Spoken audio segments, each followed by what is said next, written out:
Hello, everyone, and welcome on this August afternoon to MNA's Town Hall, Data on a Deadline with the U.S. Census Bureau. I know after many of your hard work a couple years ago working on census efforts in Montana, it's always great to see some of these updates, and the Census Bureau has a ton of wonderful trainings and information available to help make the most of the data that was collected at that time. So here to talk a little bit about some of that today, to really explore data on a deadline, we have Ms. Davis. She serves as a data dissemination specialist for the U.S. Census Bureau. Her primary role is to communicate business, demographic, and economic statistics from the Census Bureau. She provides presentations, training workshops, and assists with access to valuable data and resources that assist with business planning, contribute to critical community services, decision-making, development, and grant writing, all things that I know is on each of your radars. Engaging with the public, including local governments, tribal nations, business media, universities, and a variety of organizations and data users, Ms. Davis is responsible for developing and maintaining relationships with stakeholders through the dissemination of U.S. Census Bureau data products and resources. Currently, Ms. Davis provides outreach services to organizations in the states and tribal nations of Colorado, Montana, Utah, and Wyoming. So we are very happy to have her with us today. Thanks again for joining, and we will be recording the session as well as sending out materials and resources to each of you afterwards. Thanks so much for being here. Turn it over. Thank you. Thank you, Shelby, and thank you for having me today. As Shelby mentioned, my name is Kimberly Davis, and I'm a data dissemination specialist with the Census Bureau. So today we will go through some of the data that's available at the Census Bureau and how you can access it. During my presentation, I will shut my camera off just to keep connectivity continuous. I know sometimes when I have it, it takes a lot of data and it lags the screen. So I will shut my camera off. And I do want to ask, can everyone see my screen? I'm sharing data on a deadline. Yeah. Is there anyone that can't? Okay. I will go ahead and get started then. And so we will, so welcome everybody. And thanks for joining me today. I won't go through my introduction. Shelby already did a great job with that. But at the end, I will share my contact information for any of you that have further questions or would like other trainings. So for the agenda today, we're going to start with a Census 101. We'll just kind of recap what the Census Bureau does and who we are. Then we're going to go into navigating the Census Bureau homepage. In particular, the tabs across the homepage blue bar are the primary search options. Then we will access some data and look at some of the key products that may be helpful to you as grant writers or people that are looking at your community and community opportunities to do analysis. And then at the end, I'll provide some further training resources and opportunities that we have available both virtually at the Census Bureau and opportunities if you'd like more training on any particular data products that we produce, and answer any questions that you may have. So starting with Census 101, I want to let you know what we do at the Census Bureau. So I believe everyone is aware, and most people do know, that we count America every 10 years. And we do the housing and population count during that decennial census every 10 years. But in addition to doing that population and housing count, we also do the economic census and the census of governments every 5 years. Both of those are mandatory. And then we also do a number of surveys that are ongoing, both annually and monthly. And recently, we've added surveys that are weekly. In particular, during the pandemic, We needed data more current about the state of how we're living and what we're doing. So this has increased the currency of the data that we produce. So we have over 100 surveys and programs that produce data. And one of those is the American Community Survey, which is a big survey that we do, and it's ongoing, that produces data annually. And another one is the Survey of Business Owners that happens annually, both really big and impacting because they provide that continuity of data continuously. And lastly, we also have other programs like the annual population estimates. The annual population estimates are data that we collect from local governments about the births, the deaths, and the migration of the population. And that gives us an official count of the population that comes out annually. So not all of the data that we have is done and collected through censuses and surveys.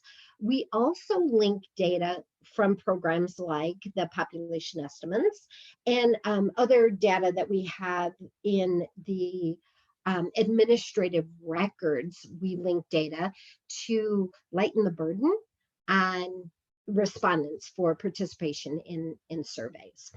At the Census Bureau, we do operate under U.S. Code Title 13 and 26, which means that we can't release any identity in the data that we produce. So if there's a possibility that someone's identity may be compromised in the data, we cannot publish that data. And so we either suppress it or we cannot release it in a low level of geography like people would like. The other thing that we do is we show data in trending over time. For example, the ACS, we have it published in a 1-year and a 5-year estimate. That way we can show low levels of geography without compromising anyone's identity that's protected under Title 13 and 26. So a little bit more about the economic census programs. What we do on the economic front is we collect data, and often the data we collect is on behalf of other federal agencies. So we do work with other federal agencies like the Bureau of Statistics, the Bureau of Economics, HUD, and we gather data for them. And although they may be the official provider of it, we do publish a lot of data and reports about the data that we collect for them. So on the economic front, we do have bi-weekly data that is released monthly and quarterly. These are small samples of data that we're collecting, and usually those small sample sizes are produced at a higher geographic level. So the more frequent the data comes out, the higher the level of geography that it's produced at. We also, again, have that annual survey that provides larger samples, but not quite as frequent or trending as the bi-weekly, monthly, or quarterly. And in the baseline of all the economic data, we do the economic census. A lot of people haven't never heard of the economic census, but it is a mandatory census. It's conducted every 5 years that end in 2 and 7. And it's where we gather that baseline information about the economy so we can run other programs economically. It helps us to establish the NAICS codes, and it is really the most comprehensive gathering of data that we do on the economic front. We also, when we do that economic census, we do the census of governments, which complements the economic census because it identifies the scope and nature of the nation's state and local government sector. So where we don't collect information in the economic census about things like hospitals, public works, it's then collected in the census of government. So we get a more full picture of the economy. Some terms that you may see or work with when you're using Census Bureau data on the economic front are the NAICS codes. Some people say it NAICS codes, NAICS codes. It's abbreviated in, or it's said in a number way on that abbreviation, but it's the North American Industry Classification System. It's how we categorize all of the economic data that we're doing. So you will see NAICS codes from a range of 2 digits to 6 digits, and they will get very granular at the 6-digit code. So the 2 level would be a 2-digit code for communication products. And a 6-digit would be something so granular as cell phones. So anything that falls under communication, and then it's broken down into those 6 digits. The other thing that we like to share with people under the economic census terms is the difference between establishments. When we talk about an establishment, it's actually the physical location of the building. So there might be one company or firm like McDonald's, but where do they have their individual establishments that have the actual workers and the income coming in? And then employers versus non-employers data is also produced from economic products. And of course, I think that's pretty self-explanatory that it covers those that are employed through a company are employees, and then non-employers would be if I'm self-employed and I don't have anyone working for me but myself. And then we collect data on those organizations or those that identify as self-employed with no employees. On the demographic side, we collect data from a number of resources and for a variety of resources. On the demographic front, we reference that as anything that's done at a household. So these are surveys and programs that represent households and persons within them. Of them, the largest is the American Community Survey. The American Community Survey is a survey that replaced the the long form on the decennial census. So we no longer collect data on the long form. We now have the ACS that collects data every year. It is mandatory. We collect data and sample in every county, and it's done monthly. Sample size varies, and it is random sampling. We also do things like the American Housing Survey every 2 years for HUD, which establishes that baseline for the housing market.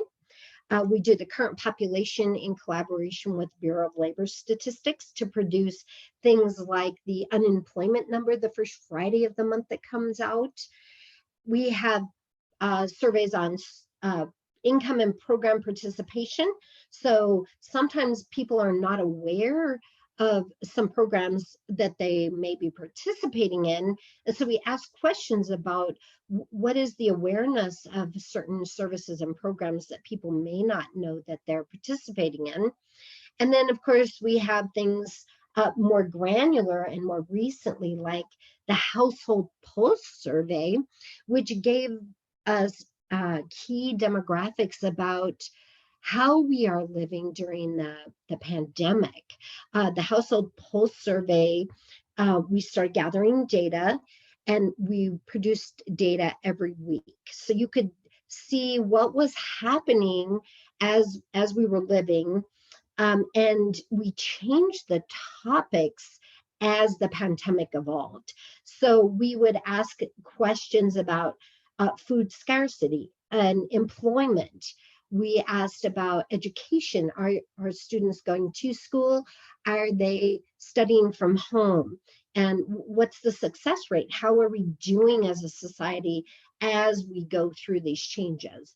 We also asked questions early on during that about vaccination. So we would ask, are you vaccinated? Are you planning on being vaccinated? What's your hesitancy to it? Why, if you're not, are you hesitant? So we collect data as it's trending as well. And then the data that we produce is always in various platforms and tools. So we try to clarify what's happening in every community and what's available.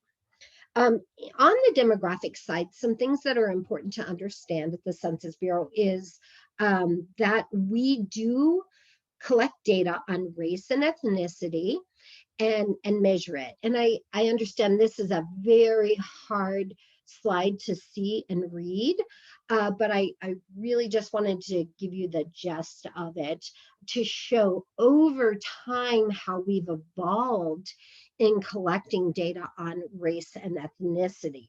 So you can see that early on in 1790, we really weren't that diverse in the data that we collected, with just the blue, orange, and pink.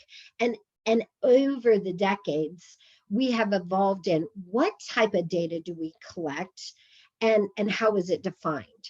Now, all of the data that we collect on race and ethnicity is defined by OMB, the Office of Manage and Budget. We follow their definition and policies. So if there are changes from OMB, the White House, then we will change how we collect it and how we produce the data.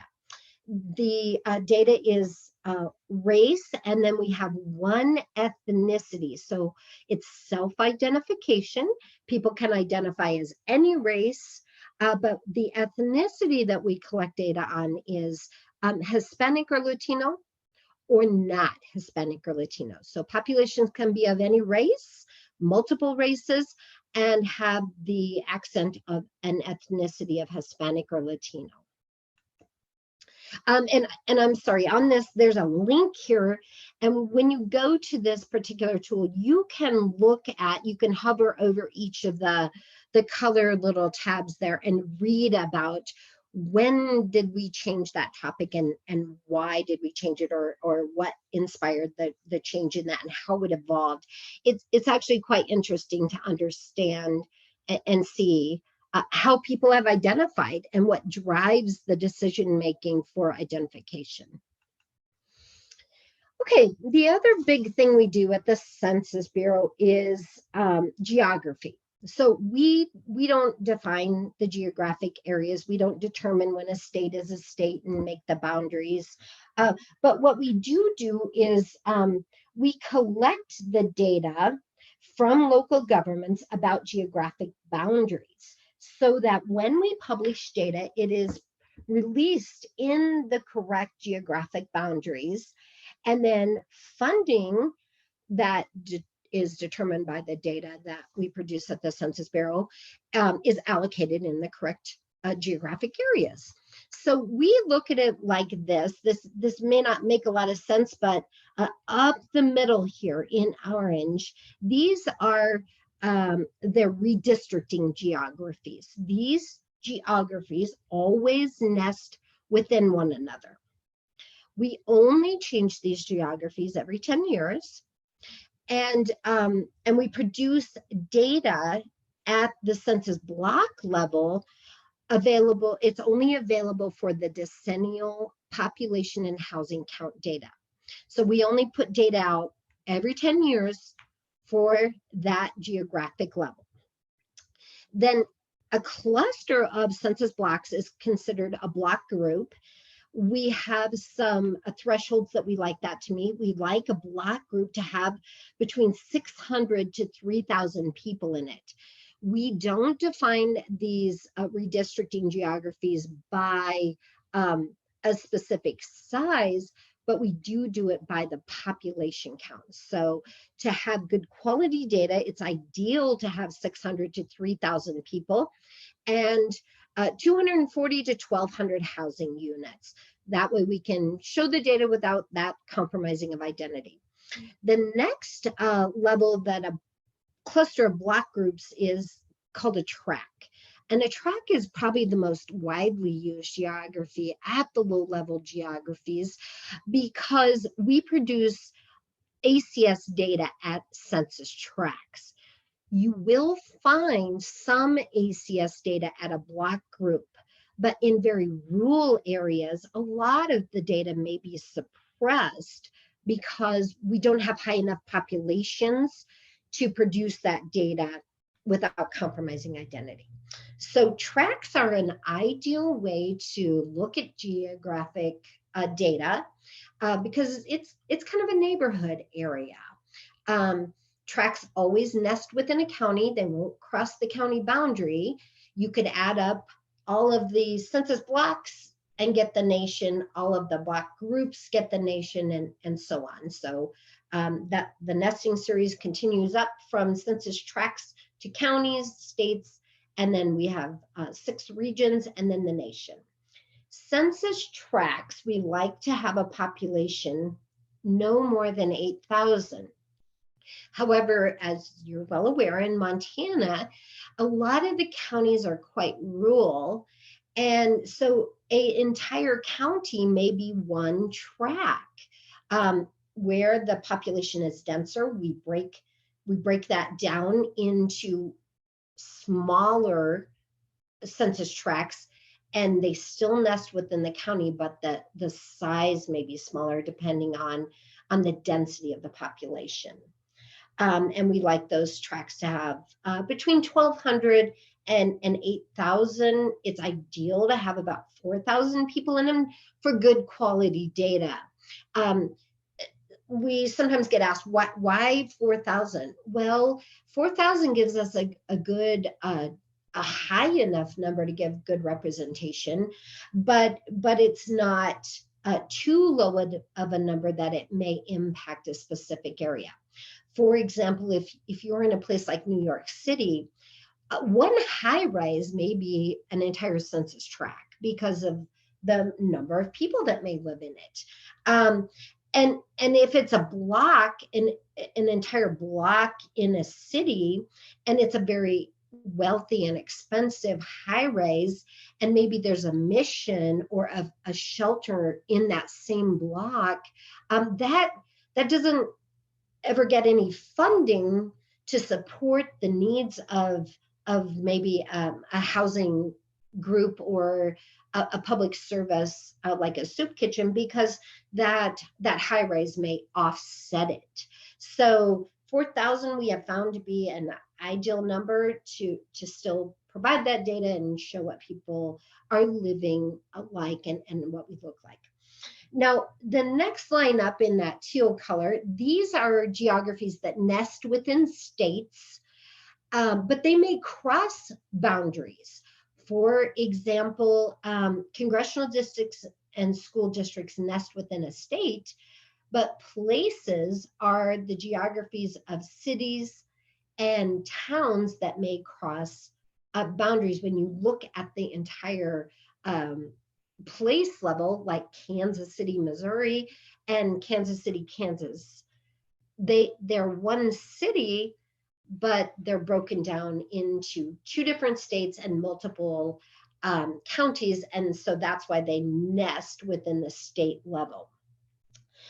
We also produce data at, if you look in the upper left-hand corner, metropolitan and micropolitan areas, which are areas that encompass primary area with all of the surroundings. So Helena would be one with all of the suburbs that surround it. Metropolitan and micropolitan areas are geographic areas that we produce data on that usually have services provided to the entire area. It may be road services, like they may plow the entire area for the metro or micro, or there may be trash service or water services for the entire area. And then over on the right side, we have specific geographies for the American Indian, Alaska Native, and Hawaiian homelands that it falls under the nation, because those can also cross any boundaries. And those are specific geographies that we produce data for the AIAN area. as well as subdivisions within the area, and if they have their area broken down into what we call tribal tracts, which are similar to a census tract, but do not fall in alignment with the census tract. They're a different geography that nests only on the AIAN areas. And the last one I'm going to talk about here is the zip code tabulation area. We acronym that, of course, as ZITCA. And it usually is similar to a zip code, but a zip code is a superficial geography. It's really just a mail carrier route boundary, and the post office can change those boundaries at any time. We do publish economic data at the actual zip code, but demographic data is published at the ZITCA. So it's generally the zip code, but we don't keep up with the post office and publish it and republish data as frequently as those can change. So what I'd like to do now is go into navigating the Census Bureau homepage and take a look at what it looks like when you open it. So it hopefully isn't quite as overwhelming when you get into it and see what you're looking at. So let me let me toggle out of this.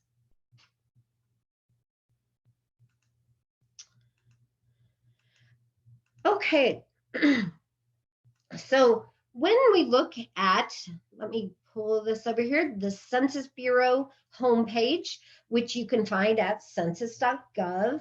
I want to talk to you about what you're looking at when you land here and what might be helpful when you're going through navigating this page.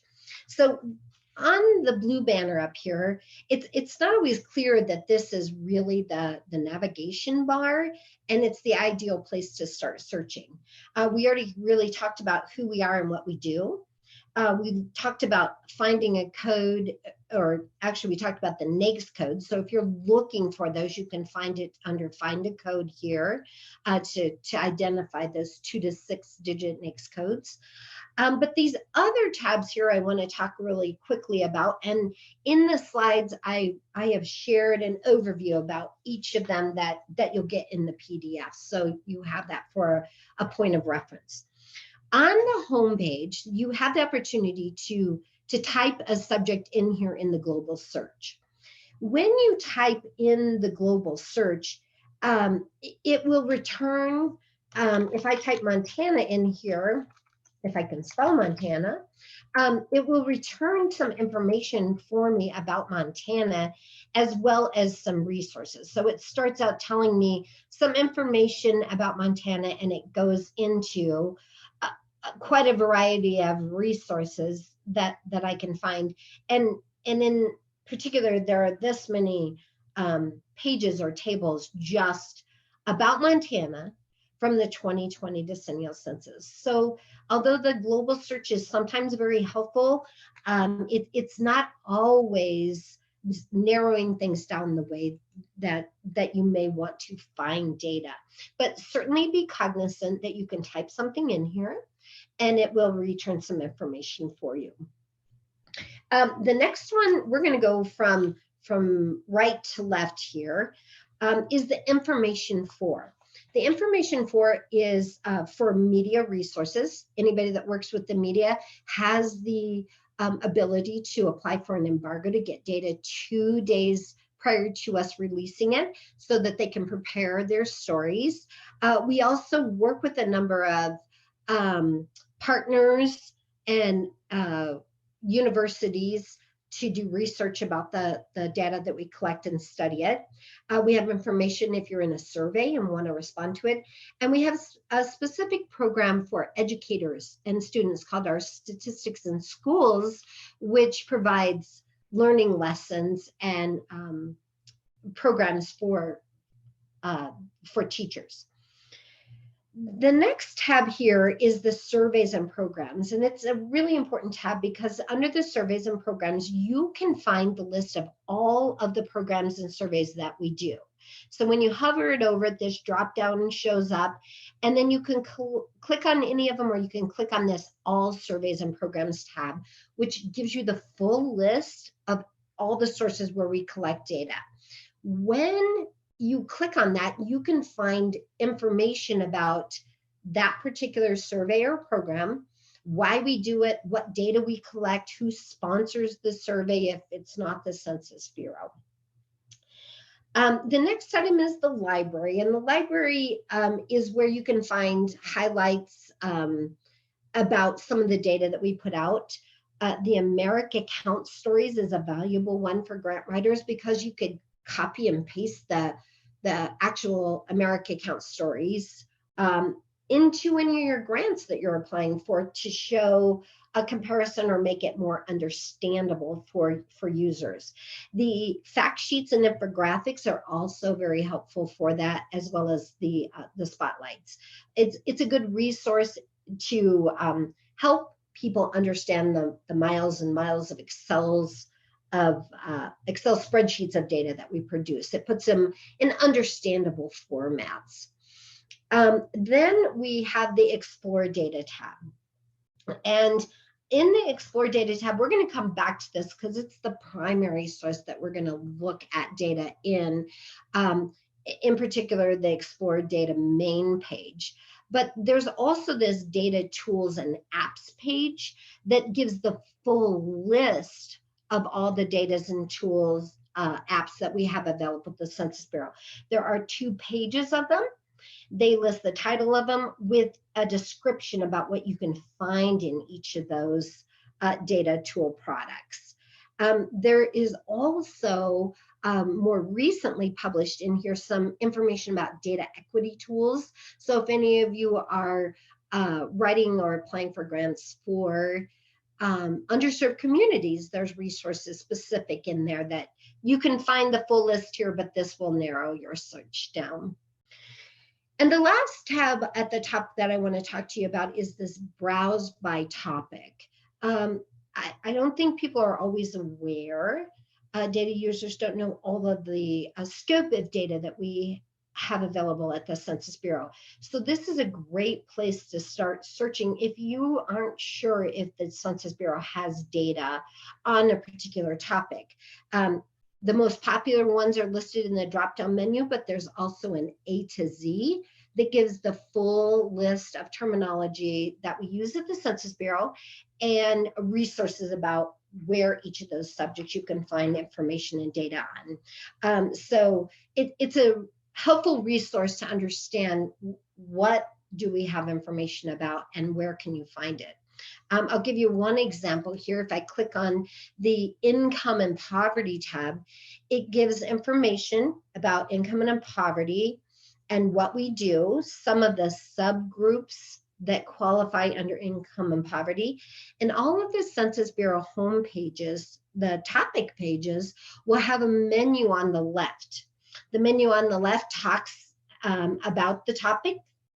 It gives details about resources for the data.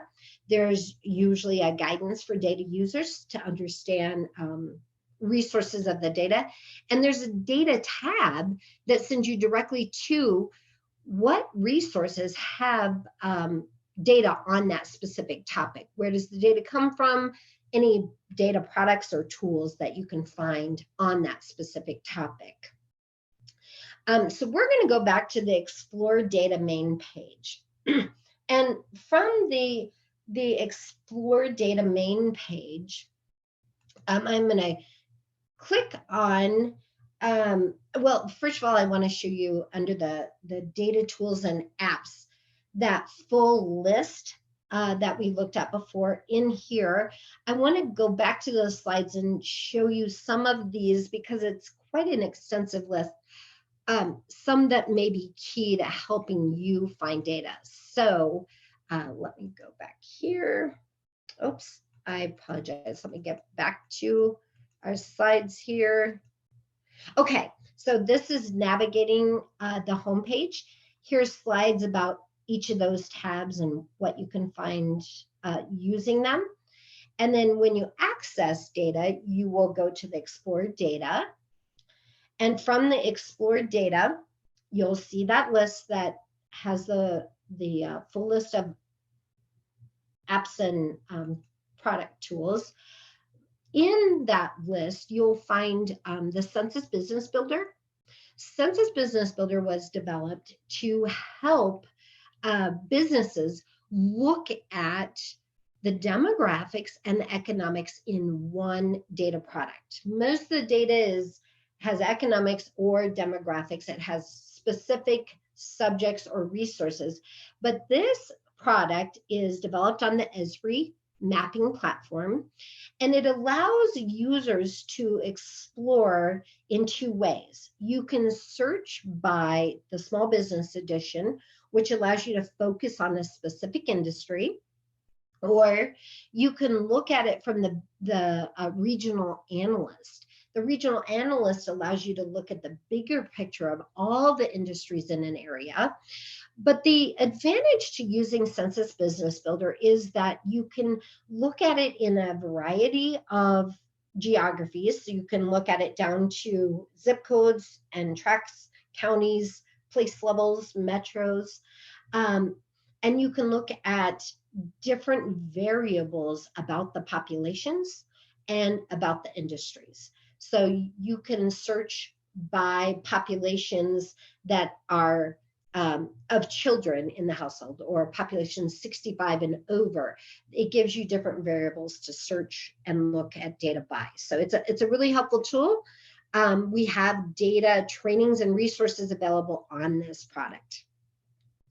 The next, and I'm sorry, it also produces a report that you can literally just print that report and take it to the bank if you're trying to get a loan for your business and say, hey, here's the need for this business. There's a shortage of them.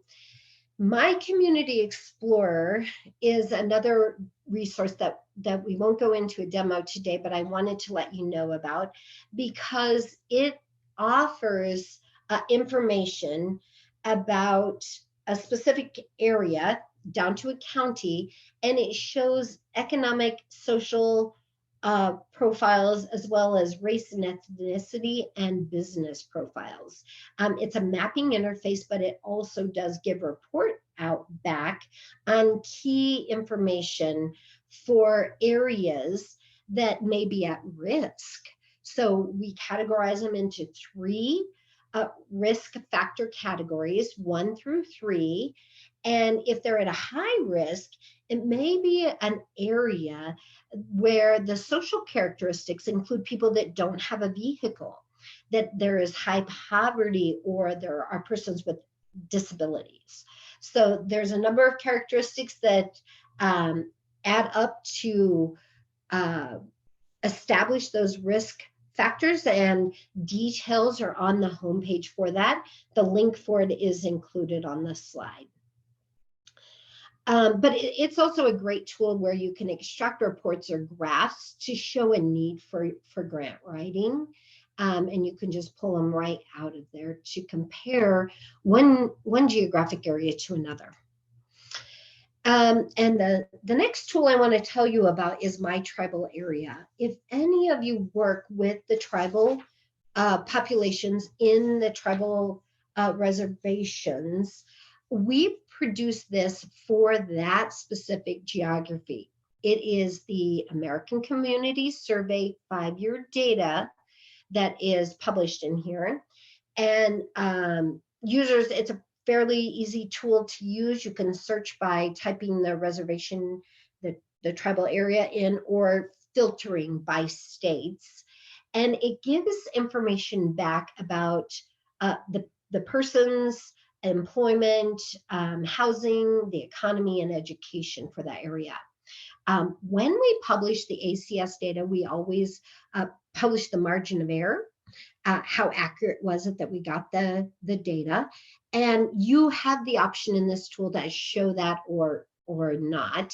And it does have the ability to download the data, as well as embed a link to this particular one. The glossary that it's showing over here is about the geography. It explains the tribal area glossary for geography. Okay, so we're going to go into some live demos, and what we're going to talk about in the live demos are 3 key products that I believe will be most helpful to you. The first one is the narrative profile from ACS. We'll talk about quick facts and using quick facts in the comparison in geographies. And we're going to talk about data.census.gov, which is the primary resource for accessing data at the Census Bureau now. It's where we house most of the data, in particular decennial and ACS data. It's a great interface because you can select different variables, show them on maps, or extract the information. So we will let me close out of this now and go over to the census homepage. And for the first example, you can get to the narrative profiles in 2 ways. You can go from the surveys and programs to the ACS, because this is a specific product available from ACS. And from there, you can go to the data.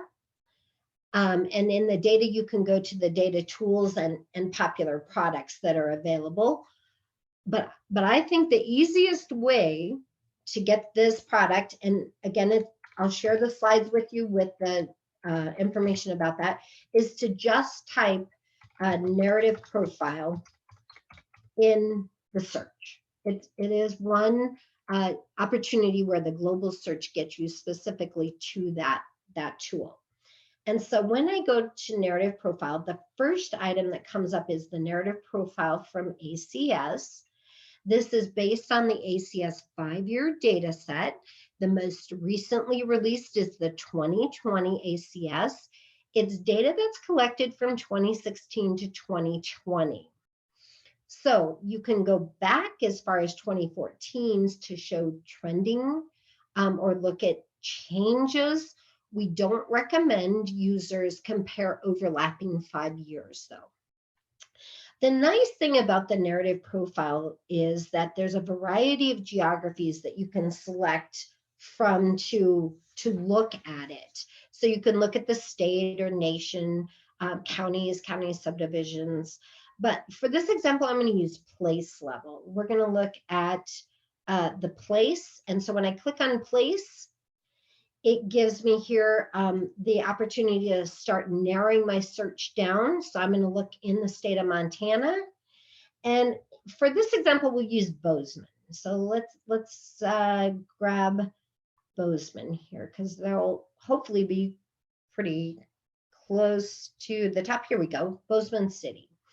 And then you just hit get narrative profile right here. It tells me right here I've selected Bozeman City, Montana, get my profile. So now it's returning my narrative profile for the specific city of Bozeman. It won't be the metro or micropolitan, the suburbs, but just the city boundaries of Bozeman. And it gives me the data from ACS rather than looking at it on a table and trying to understand all the numbers in a narrative profile that you can copy and paste into a grant. It tells you in that range of time the data that was collected. It gives you details about the subject, and it also includes graphs and charts. It's really helpful to have the narrative profile when you're applying for funding, because not everybody understands all of the data in the tables that we produce, and this spells it out and explains it to you. So it's the same data, just in a very understandable format. It goes on, I believe there are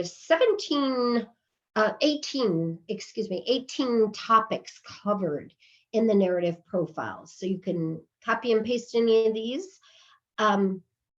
It does only allow you to do a single geography search, but you can go back and do multiple searches then. If you want to compare one place to another, it gives you the opportunity to take that data and compare it to another place. Or if you don't want to compare it to a like geography, you could compare the place to a county or a census tract. And I can't ever tell anyone what data to use. Usually the grantor will tell you a specific set of data that they'd like you to use. But this is a helpful way to look at different geographies where the census tract may give you, show the need for something in an area over something like a place or county level that may get more granular. Okay, so we are going to move on. So that's the narrative profiles from ACS. Very helpful for that understanding data and copy and paste. You'll see these used often by the media. They'll copy and paste it with the graph and publish that data when it comes out. If you want to go back to the home page of the Census Bureau, you've been deep diving and we're pretty far into it. Where we are here, you can see your breadcrumbs across the top. So we started here and we went through all of this to get there. You can click on the Census Bureau logo to go back to the home page. It will, you will lose any deep linking that you've gone into, but it gets you back to ground zero if you're not sure how you got where you landed. So the next item we're going to look at is this Explore Data Main page.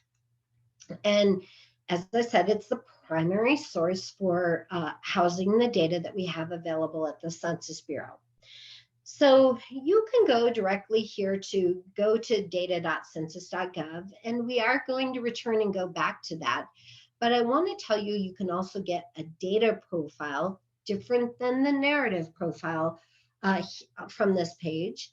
The data profile gives you data on a geographic area from a variety of resources, not just the ACS 5-year. It will be the most recent from a variety of resources. For example, economic data may be included in that comes from an economic program, as well as population from population estimates, decennial census, or ACS. And then you could go directly to maps, or if you just want 2020 data, you can, we'll have this coming available soon where you can just focus on that. But further down, we have this tool called Quick Facts, and that's exactly what Quick Facts is. So we're going to go directly to Quick Facts. Quick Facts gives you the ability to look for geographies and any county. So the counties don't have to meet that 5,000 or more population threshold. And look at the most sought after topics that are available. There's an iResource to tell you information about the details of where that data comes from and where you can get more information. But this gives you just exactly what it's titled, Quick Facts about an area on the fly. You can compare in Quick Facts up to 6 geographies. So let's look at Kalispell. And so when you start typing in the search of Quick Facts, it auto-populates below it. So you can select that and it shows up comparing to the United States. So now I have Kalispell compared to the United States on my table. I can highlight a specific table if I want, or a subject in here. I can select a specific fact in here about anything in the table. I can type a different type of geography in here. I believe it's in Flathead County. So if I type Flathead County, now I can compare different types of geography. These are obviously not likenesses. It's not 2 cities, but it compares the United States with the county and the place level. At the bottom of the table, it gives information about the table, any flags or information where data may be suppressed, and gives you those indicators for the legend in the table. At the top, it allows you to map any of those geographies in here. So we'll grab a map of Flathead County. What this tool does is it takes the first subject from the table and puts it on a map. It then compares that to all the geographies, and let me scroll this out a little. In Washington, it compares all those other like geographies, all the other counties, and it highlights the specific one that we selected. But you can click on any of these, and where it says add, that adds it to your table, or you can find out details about that total population that we have. You can look at the data also on a chart, and you can see here we added Glacier County, so it added it along with our others. We can add again up to 6. But on the chart, we'll stick with our Flathead County. And now in the chart view, it gives me the ability to compare the county with other counties. I can change the facts if I want to see just the population under 5 in comparison. So I can change any of those facts on it. And lastly, the dashboard allows me to see all 3 items: the table, the map, and the chart in one view, which is a really helpful tool when you want to do some sharing, which you can share quick facts with others by embedding it, uploading, or printing any of the data. It's helpful to have that visual of the chart and the map along with the table of data. So the last item I want to point out here is it does also give you some geography associated with that. So it tells you the population in square miles for that geography. And it gives that in the single for the geography you've selected. So this is Flathead County. And it tells you the size of that geography in square miles. The FIPS code is a geography term for identifying that specific geography. So if you upload any large data tables, that's the specific FIPS geography identifier for that geography. And what's new and FAQs for quick facts gives you information on how to use quick facts if you couldn't find data that you were looking for, if something doesn't show up. This may answer your questions. It'll tell you what's new when we have data releases. When did we most recently put data into this tool? If you couldn't find a zip code or the geography you were searching for, it'll give you information. Maybe it didn't meet that 5,000 or more persons threshold. So it's a quick, easy, helpful tool to grab data on the fly. Now we're going to go back to the home page, and the last tool that I want to show you is data.census.gov. So data.census.gov is the primary source, and we have some information about what it is here, and some helpful links and tools are in there. But for time's sake, I'm going to go directly to data.census.gov. So the landing page shows you here some examples of things that you might try searching for. You could try adding a topic and a geography and a date. You can search in a number of ways if you know a table identifier. If you don't know what you're searching for, you certainly don't have to start with anything in here. But I want to show you what happens if you do add something to this in the general search. So what you will get if you start searching for a specific geography, we'll select Yellowstone County in Montana. It gives me that profile, that data profile, different than the narrative profile, but it gives me that overview look at Yellowstone County, Montana. So it tells me the total population. It tells me the resource of that total population. And it tells me how many tables are available, how many data tables are available for that geography. It identifies it on a map. And below it shows me opportunities for topics to select specifically about Yellowstone County. So if I want to find something in particular about that, I can select any of those subjects. So if we say education, it will start reducing that number of tables up here, and I won't have so many to filter through. It also opens up your filter tab on the left, and it shows me that I have 2 items selected in my filter. I have education and Yellowstone County, Montana. It gives me the opportunity to also change and do additional searching in here. It gives me, it changes my subject up here to tell me information about education. The most sought after topic in education is bachelor's degree or higher. So that comes from the ACS 5-year data, and it gives me the total with the margin of error plus or minus.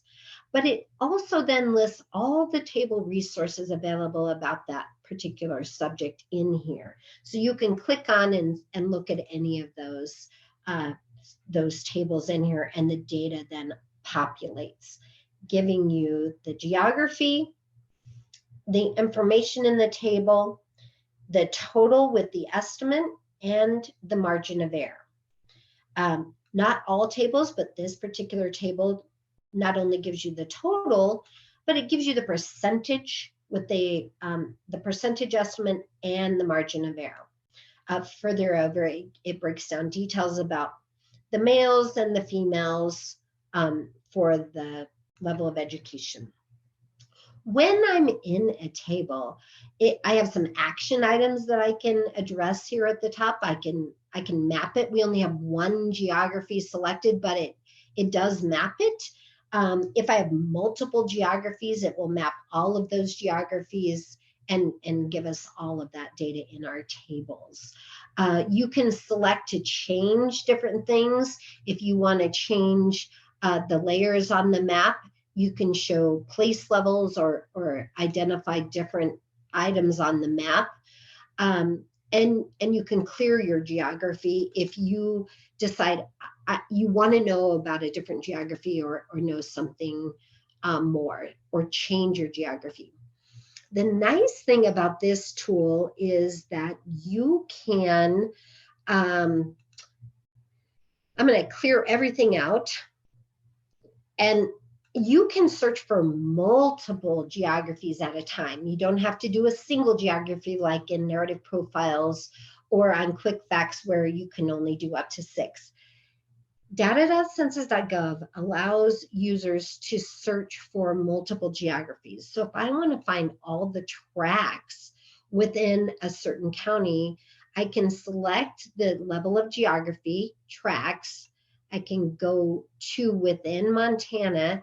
And because we know that tracts nest within a particular geography, I can then search for tracts in Montana, and I can select up here within a place, or I can search by the counties here. And we'll stick with Yellowstone to show you, since that's where we were before, all that's available. So I can select a particular tract, but I may not know what my tract is or the area, so I can select all tracts.